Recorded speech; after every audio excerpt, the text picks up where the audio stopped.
नमस्कार, स्वागत है एक बार फिर से आप सभी का आपके अपने ही प्यारे परिवार हनुमान सेवा परिवार में। आशा करते हैं कि प्रभु श्री हनुमान जी और महाराज जी आप सभी पर असीम कृपा बनाए रखें और आप सभी के जीवन में खुशियां और सफलताएं बरकरार रखें। दोस्तों, जीवन में दुख और सुख क्या होते हैं? ये दोनों के दोनों ही हमारे विचारों की अतिशयोक्ति हैं। इससे ज़्यादा ये कुछ भी नहीं है। जब दुख होता है तब वास्तव में हम किसी नकारात्मक विचारों के अंदर इतने उलझ जाते हैं कि सारा समय ही हमें उसी का ख्याल रहता है।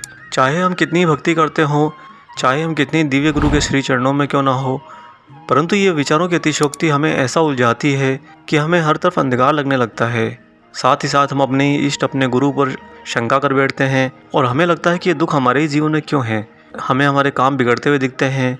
जहाँ भी हम आशा की किरण जगाते हैं वही निराशा प्राप्त होती है और इसी को दुख कहा जाता है। मनुष्य सारा समय यही सोचता रहता है कि मेरे जीवन में इतना दुख क्यों है। और इसके विपरीत सुख, वह भी एक तरह से विचारों की ही अतिशयोक्ति है। आपको जब बहुत सारी समृद्धि मिल जाती है, धन शोहरत भौतिक वस्तुओं की प्राप्ति हो जाती है, तो आप ही का मस्तिष्क, आप ही के विचार आपको उलझा देते हैं उसे भोगने के लिए।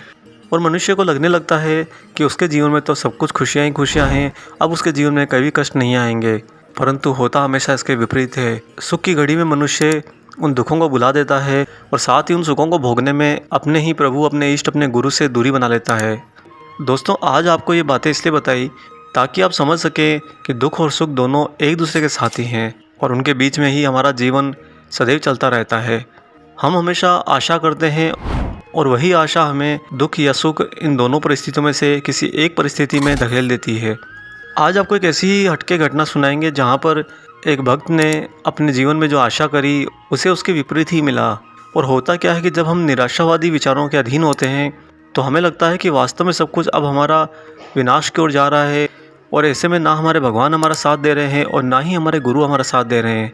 जबकि ऐसा नहीं होता है, क्योंकि दोस्तों, उस दुख के समय में आप तो उस दुख को भोगते हुए अपना समय काट रहे होते हो, परंतु आपके समांतर आपके गुरु और आपके ईश्वर आपके लिए अच्छा समय बना रहे होते हैं। वो कैसे होता है, आज के इस वीडियो में आप जान पाएंगे। इससे पहले हम आगे बढ़ें, आप सभी से एक गुजारिश है, वीडियो अगर अच्छा लगे तो वीडियो को लाइक ज़रूर कीजिएगा और इसे अपने सभी चिर परिचित लोगों में शेयर कीजिएगा। साथ ही जो लोग चैनल पर नए हैं, वीडियो प्रथम बार देख रहे हैं, चैनल को सब्सक्राइब कर लीजिए और बेल आइकन को ऑन कर लीजिए ताकि आने वाले सभी नए वीडियो के नोटिफिकेशन आप तक सर्वप्रथम पहुँचें। आइए ले चलते हैं आपको इस घटनाक्रम पर। दोस्तों, अक्सर आपने फल मंडी या सब्जी मंडी में शिकायतें होते देखी होंगी कि वह लोग अपने वज़न में छेड़छाड़ करके ग्राहकों को लूटते हैं। ऐसी ही घटना एक बार एक भक्त के साथ घटी थी कि एक बार एक फल विक्रेता की शिकायत अधिकारियों से की गई कि उसकी पेटियों में फलों का वजन अपेक्षाकृत कम होता है, जबकि बात ऐसी नहीं थी। लेकिन इस शिकायत से फल विक्रेता की चिंताएं बढ़ गई क्योंकि इसका प्रभाव उसके धंधे पर पड़ सकता था। अतः उसे दिन रात चिंता होने लगी और चिंताएं विचारों की अतिशयोक्ति ही होती है, इससे ज़्यादा कुछ नहीं होती। जब वह कैंचीधाम गया महाराज जी के पास तो उसका मन बिल्कुल नहीं लग रहा था, क्योंकि उसके मन में तो निरंतर यही उधेड़-बुन चल रही थी कि अब उसका धंधे में क्या होगा। तब महाराज जी ने उसे डांट पिलाई और कहा कि डरपोक कहीं का, कभी डरपोक नहीं होना चाहिए, बहादुर बन। तू डरता क्यों है? तू मुझे पहचानता नहीं है? हम तेरे साथ हैं। फिर बाबा ने स्मरण कराया कि किस प्रकार राम अपने भक्तों की रक्षा करते हैं। महाराज जी बोले, हम भी अपने भक्तों की सदैव रक्षा करेंगे। अर्थात महाराज जी का दया भाव सागर से भी बड़ा है। ये बात कैंची आश्रम की है। वह फल विक्रेता महाराज जी की सेवा में कैंची आश्रम आया था। कुछ समय होने के बाद एक दिन उसने जाने की आज्ञा चाही। उसने कहा कि महाराज जी, ये फलों का सीज़न है, मुझे वहाँ पर अपने खेतों में, अपने बाग में उपस्थित रहना चाहिए, नहीं गया तो बहुत नुकसान हो जाएगा। आप तो जानते ही हैं कि मैं सांसारिक मनुष्य हूँ, मेरे पास रोज़गार धंधे हैं, बगीचे के फलों को तोड़कर बम्बई व अन्य जगहों पर भेजना है। यदि मैं ज़्यादा दिन यहीं पर कैंची में रहा तो मेरे फल ज़्यादा पक जाएंगे और उन्हें बाहर भेजना बहुत मुश्किल हो जाएगा। तब महाराज जी ने कहा, आज नहीं तो कल जाएगा। भक्त ने महाराज जी के आदेश पर सोचा कि चलो एक दिन और रुक जाते हैं। अतः भक्त महाराज जी के कहने पर कैंची में ही रुक गया। परंतु फिर यह क्रमशः ही चल पड़ा। जब भी वह भक्त महाराज जी के पास जाता और बाबा को एकांत में पाता तो उनसे जाने की आज्ञा चाहता, तो महाराज जी फिर से कहते, आज नहीं तो कल जाएगा। दोस्तों, इस तरह वह भक्त महाराज जी का मान करते हुए एक दिन और करते हुए वहीं रुक जाता और इस तरह उसके 15 दिन गुजर गए। 16वें दिन जब वह बाबा के पैर दबा रहा था तब महाराज जी ने कहा कि तू विश्वास कर, कल हम तुझे पक्का भेज देंगे। अगले दिन महाराज जी की आज्ञा लेकर वह भक्त रामगढ़ लौटा।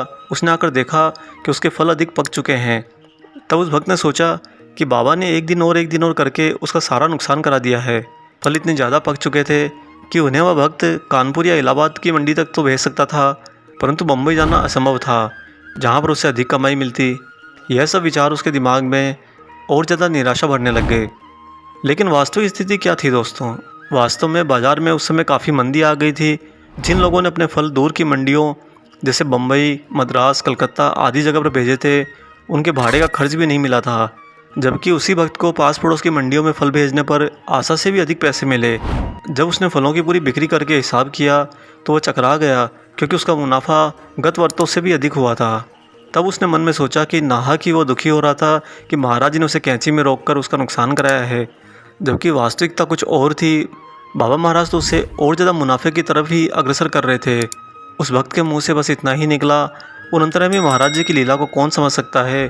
अपरंपार है उनकी लीला वही जानते हैं और वही करते हैं।